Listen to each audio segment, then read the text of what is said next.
President Xi Jinping holds talks with visiting German Chancellor.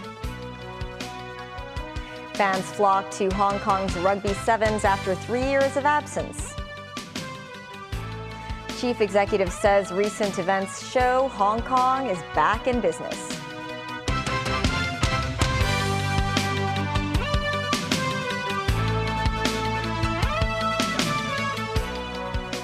Hello and welcome to TVB News.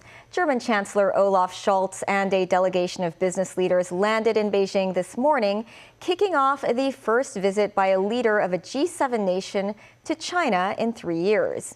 He met with President Xi Jinping, who said China and Germany should work together in times of change and instability. Tracy Furness reports. Scholz's first visit to China as leader of a G7 nation and German Chancellor started with COVID-19 tests on landing in Beijing Friday morning, administered on the plane. The German Chancellor's visit is likely a welcome development for the Chinese leadership, who will be looking to shore up relations with the outside world. This after the conclusion of the 20th Party Congress, where President Xi Jinping consolidated his status as the core of the ruling Communist Party.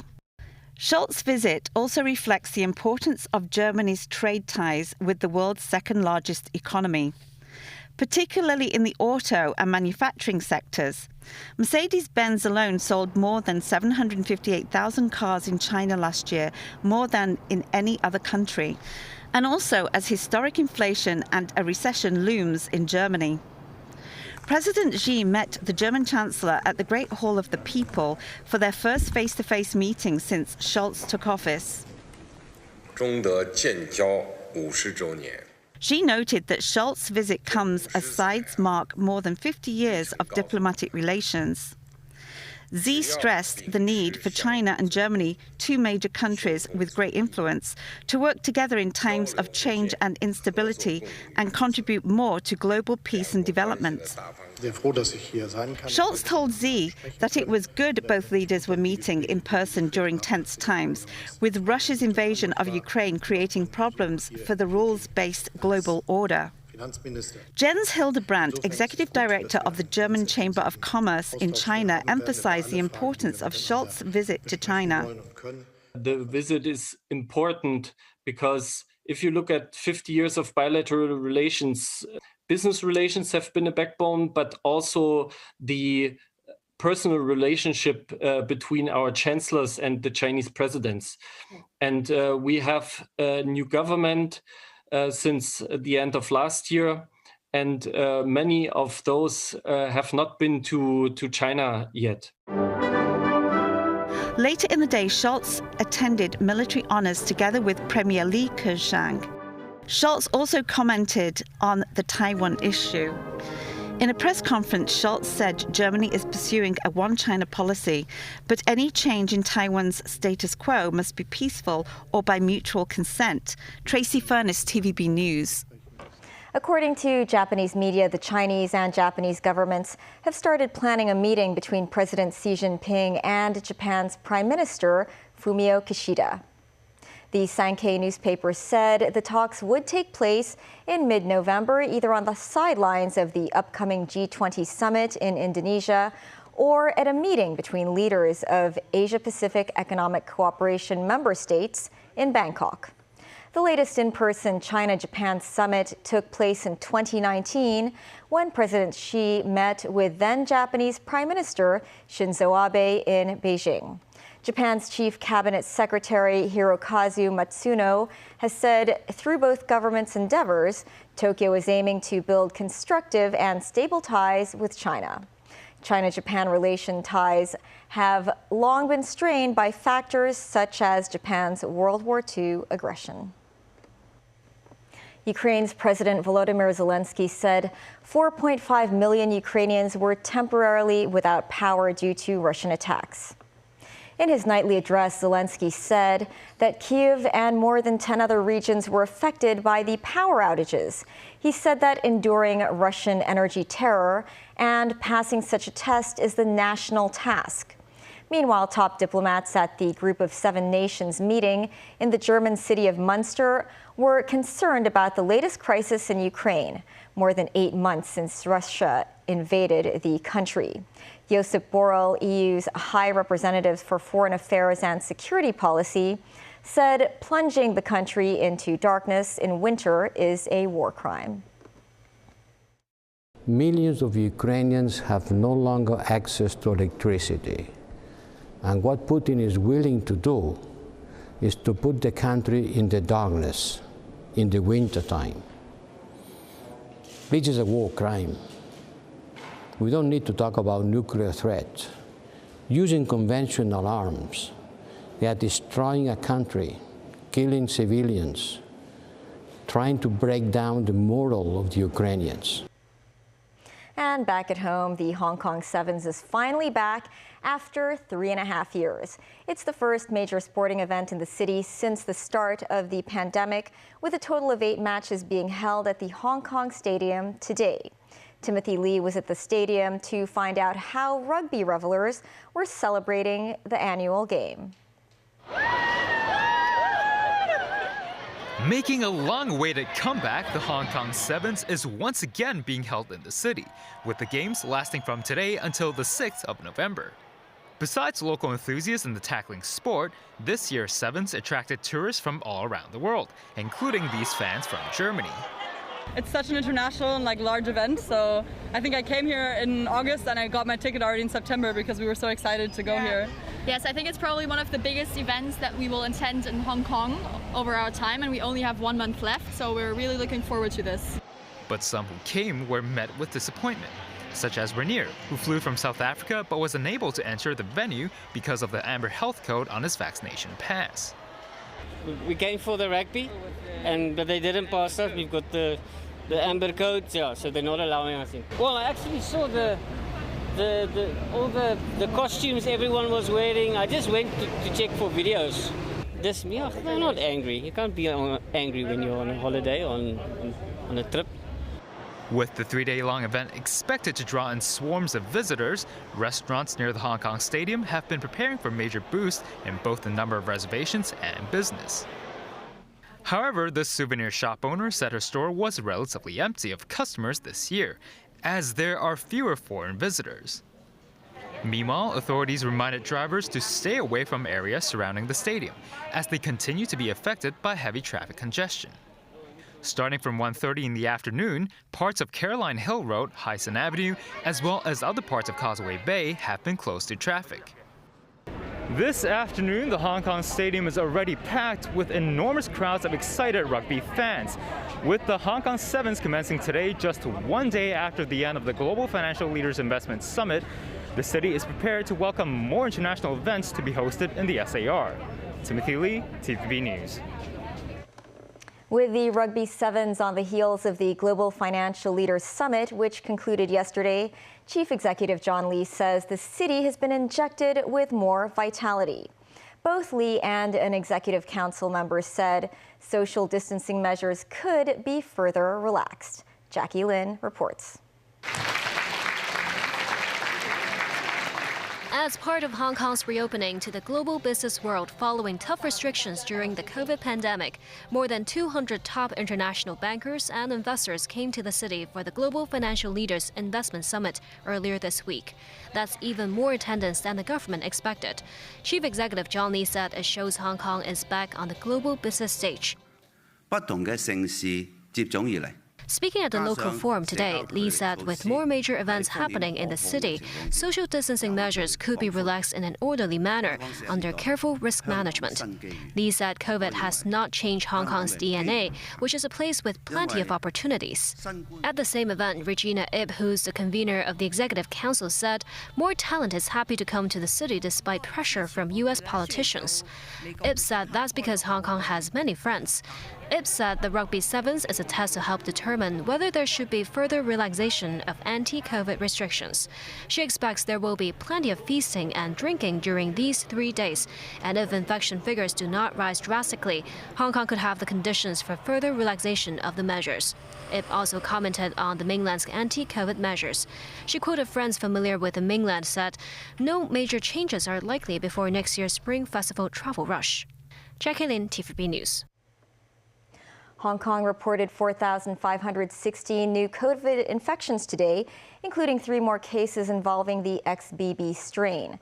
This is slightly lower than yesterday's tally. Among today's infection tally, 4,160 were local cases. 6 cases were reported from 3 residential care homes for the elderly and a care home for people with disabilities. 634 infections were reported across 432 schools. 12 classes from 11 schools had to suspend in-person classes for a week. 11 more COVID patients died, bringing the city's death toll in the 5th wave of the pandemic to 10,226.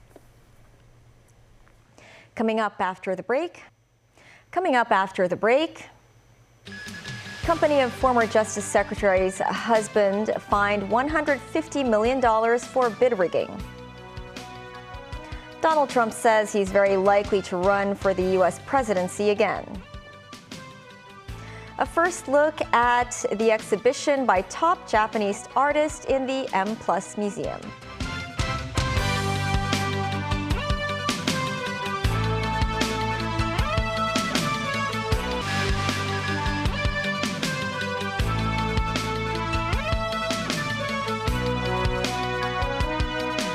Welcome back to TVB News. A company owned by Otto Poon, the husband of former Justice Secretary Teresa Cheng, is facing a fine of $150 million. This after his engineering company admitted to having violated antitrust laws. Jackie Lin reports. After the news broke, it's business as usual at Atoll Building Services Engineering. But the company declined to comment on the case. Back in June, the Competition Commission said it had begun legal proceedings against Atoll's parent company, Analog Holdings, and Shunheng Engineering Contracting Company. The two companies, supposed to be industry rivals with each other, were accused of price fixing, market sharing, and bid rigging over an air conditioning works cartel. The competition watchdog alleged 2 senior engineers at Analog and a senior manager at Shunheng communicated frequently between late 2015 and late 2019 on commercially sensitive information about bidding prices. That in turn impacted their bidding terms of more than 80 contracts worth $2 billion. Through the process, Atoll secured 32 contracts while Shunheng won 17 other tenders. They include 27 deals with properties owned by Hong Kong Housing Society on 1063 Kings Road and Town Gas on Java Road, North Point. Atoll's chairman Otto Poon is the husband of former Justice Secretary Teresa Cheng. Earlier, he said his company has no relationship with Shunheng, describing his company as real gold that could stand the test of fire. In a statement, the Competition Commission says Atoll and 2 of its workers involved have admitted to engaging in anti-competitive behavior in connection with the case. The company has also agreed to pay a fine of $150 million and shoulder the investigation and legal costs of the case. The penalty is pending final approval by the Competition Tribunal. Lawmaker Holden Chow says the landmark case and the exorbitant fine prove the deterrent effects of antitrust laws, and it is not a toothless tiger. Jackie Lin, TVB News. The police found over 20 indecent videos from a crash drone and arrested a man on suspicion of using the drone for clandestine video recording purposes. Earlier, authorities retrieved the drone on Supreme Court Road after receiving a report on the 9th of October. They found more than 200 videos on the device, more than 20 of which are indecent. Sources say the police arrested the suspect, a 26-year-old man, in Wong Tai Sing this morning after investigating the registration information for the drone. He was suspected of filming hotels and apartments in Wan Chai and Admiralty between September and October. A representative from the drone industry advised residents to seek help from the police if they believe their privacy has been breached by drones. And overseas, South Korea said it has launched its own warplanes in response to 180 North Korean military flights near the country's shared border today. The flights occurred between 11 a.m. and 3 p.m. The North's maneuvers follow its firing of more than 80 rounds of artillery overnight and the launch of multiple missiles into the sea on Thursday. North Korea also fired at least 23 missiles on Wednesday, a record for a single day. The series of launches prompted the United States and South Korea to extend joint military drills, which have angered Pyongyang. In Washington, D.C., U.S. Defense Secretary Lloyd Austin and South Korean Defense Minister Lee Jong-sup pledged to seek new measures to demonstrate the alliance's determination and capabilities. During a visit to Seoul, German President Frank-Walter Steinmeier condemned North Korea for threatening international security with repeated missile launches. Former U.S. President Donald Trump has announced that he is very likely to launch a bid to return to the White House in 2024. The comments came as he spoke at a campaign rally for a Republican midterm election candidate in Iowa.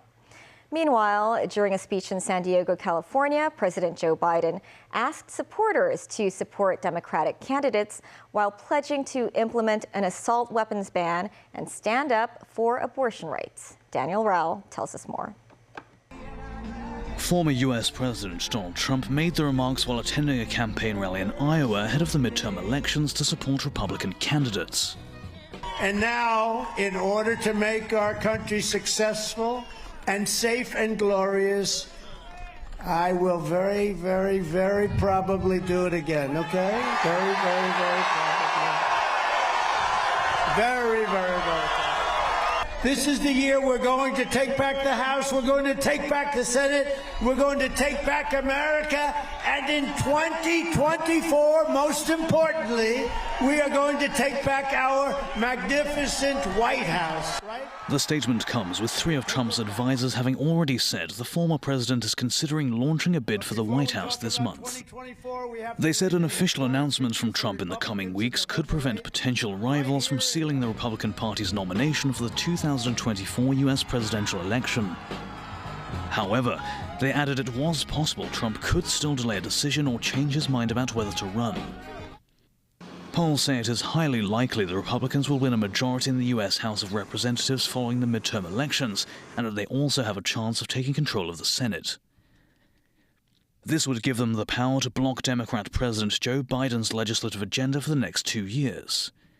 The Democrats' midterm prospects have been hit by the public's concerns about high inflation. During an urgent election plea in San Diego, California on Thursday, President Joe Biden asked voters to go to the polls to support Democratic candidates. He warned that a Republican Congress would reshape America by cutting back on health care, as well as threatening abortion rights and retirement security. Folks, look, this is a choice between, everybody talks about a referendum. It's not a referendum. It's a choice between two fundamentally different versions of America. And if they gain control of the Congress, they plan on passing a nationwide ban on abortion across the board. Because now the Supreme Court says there's no right to privacy in the Constitution. It's up to the states, which means it's up to the Congress to affect all the states. But guess what? If they do it, I'm going to veto the sign. Biden also spoke about other domestic policies and promised to implement an assault weapons ban should the Democrats enjoy a successful midterm election. On the foreign policy front, Biden told supporters we're going to free Iran. That's after audience members appeared to call on him to address the ongoing protests that have spread through Iran in the wake of the death of a young woman in the custody of the country's security forces. Daniel Rao, TVB News. U.S. House Speaker Nancy Pelosi's husband has been released from a San Francisco hospital. He underwent surgery for injuries suffered when attacked by a hammer-wielding intruder at the couple's home 6 days ago. The 82-year-old Paul Pelosi remains under doctor's care as he continues progress on a long recovery process back at home. U.S. immigration officials said that the assailant, Paul Wayne DePape, is a Canadian citizen who has been in the U.S. illegally for 14 years after he entered as a visitor. In Pakistan, well-wishers left floral bouquets outside a Lahore hospital where former Pakistani Prime Minister Imran Khan is being treated following what his party said was an assassination attempt. Khan was shot in the shin on Thursday when his anti-government protest convoy came under attack in the east of the country. The former cricket star, who was removed from his post as Prime Minister in a parliamentary confidence vote in April, was 6 days into a protest procession bound for the capital, Islamabad, at the time of the incident. The procession aims to pressure the government for a snap election. Shots rang out while Khan was standing and waving to thousands of cheering supporters. The head of the hospital where Khan is being treated said the former prime minister is out of danger. And back in Hong Kong again, the M+ Museum will hold an exhibition by renowned Japanese artist Yayoi Kusama next Saturday. 2 of her works are available for public viewing starting today.